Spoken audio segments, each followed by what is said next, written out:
now give the floor to the representative of the United States. Thank you, Mr. President, and thank you, Assistant Secretary General Miroslav Yencha, for your briefing. And I welcome the Israeli Minister of Foreign Affairs at this meeting. And I thank you, Eli David, for your courage in sharing your story. The pain and grief that you and other families of hostages have faced at the hands of Hamas is unfathomable.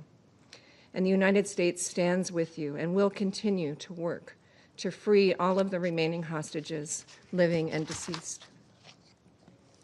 Colleagues, the horrific videos of hostages, Evyatar David and Rom Braslevsky, filmed by the terrorist groups Hamas and Palestinian Islamic Jihad, should shock and appall the world. The footage of these two young men, tormented, starved, emaciated, is not only a reminder of the evil that Hamas and Palestinian Islamic Jihad represent. It also makes more clear than ever that the Security Council and the international community must stop pressuring Israel and instead impose maximum pressure on Hamas to immediately release all 50 hostages that they continue to hold captive. The hostages abducted on October 7th have now suffered for 668 days. These videos show Evyatar David, a 24-year-old kidnapped by Hamas from the Nova Music Festival, with an appearance his own family described as a living skeleton buried alive, being forced by his terrorist captors to dig his own grave. Rom Braslevsky, a 21-year-old abducted from the Nova Festival, is pictured in similarly dire conditions. The United States has made clear that freeing the hostages is our priority, along with ensuring Hamas disarms and no longer rules Gaza. President Trump, Special Envoy Witkoff, and Secretary Rubio continue to work tirelessly to end the war, release the hostages, including Itai Chen and Omer Nutra, the two Americans still held by Hamas, and bring peace to Gaza and give it a future free of Hamas. As President Trump said last week, the fastest way to end the humanitarian crisis in Gaza is for Hamas to surrender and release the hostages. Yet Hamas has refused to do so. While Israel has accepted the terms of the ceasefire proposal, Hamas has consistently rejected them. That is emblematic of the bad faith we see from Hamas. Unfortunately, at a time when pressure on Hamas is more necessary than ever to free the hostages and end the war, some have instead taken steps that embolden Hamas and undermine the negotiators' efforts. We must be clear that unproductive publicity stunts like last week's two-state solution conference and unilateral announcements regarding recognition of a Palestinian state undercut the efforts of mediators and prolong the war.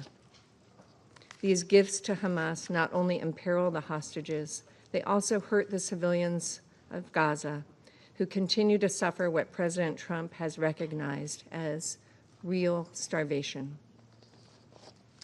Colleagues, no one wants to see Palestinians, civilians in Gaza go hungry and thirsty. The United States supports getting assistance to civilians in Gaza and has been actively working to support the secure delivery of humanitarian aid to civilians in Gaza. As President Trump has said, the United States is going to be even more involved in these efforts.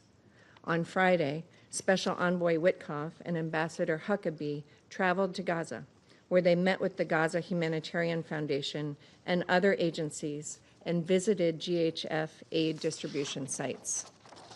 The GHF recently announced reaching the milestone of delivering more than 100 million meals directly to civilians in Gaza. On Sunday alone, the GHF reported delivering more than 1.5 million meals at its distribution sites. We recognize the important actions Israel has taken to facilitate the increased flow of aid into Gaza. Those who have professed concern about the reported risk of famine should join the United States in supporting the GHF's work in securely delivering food to civilians in Gaza. It is essential that our humanitarian response help those civilians without benefiting Hamas.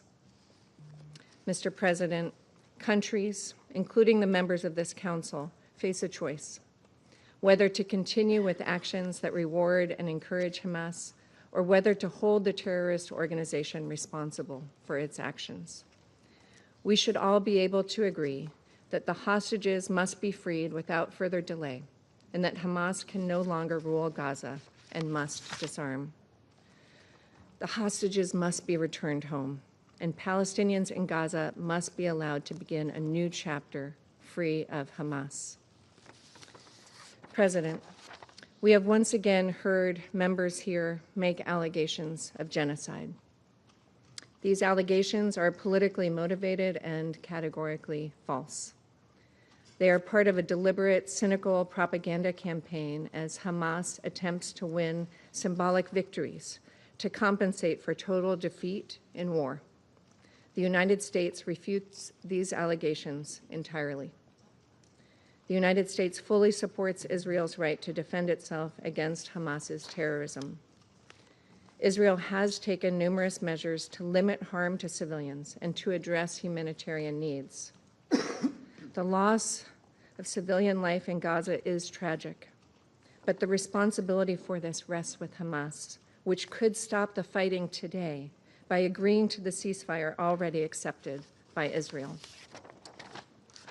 And with respect to recent reports of deaths of Palestinians near GHF aid distribution sites, I would say that the GHF has stated that recent reports of deaths near their distribution sites are false.